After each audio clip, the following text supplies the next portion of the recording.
Hello साथीहरू, नमस्ते। सर्वप्रथम हैन, आज म मेरो साथीको घरमा आएको। हेर्नु न, मैले यो मसरुम पकाउँदैछु हो।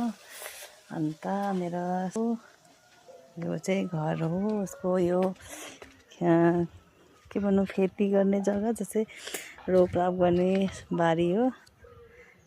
यसमा केहरू रोपराप गर्दा चाहिँ यसले यो रहेछ एभोकाडोको बोट है, एभोकाडोको रुख। अन्त यसको यसले फुलहरू हेर्नु कस्तो दामी दामी फुलहरू यसले लगाएको रहेछ, इन्जुलियाहरू हो। अन्त यहाँबाट देख्न सक्नुहुन्छ नि, पारी पारी कति दामी जग्गा छ हो। अन्त यहाँ कस्तो दामी दामी फुल फुलाएको छ। बिचरा मेरो साथी एक्लो भएर पनि कस्तो जङ्गलीले छ, कति दामी दामी फुलहरू फुलाउँछ हेर्नु न।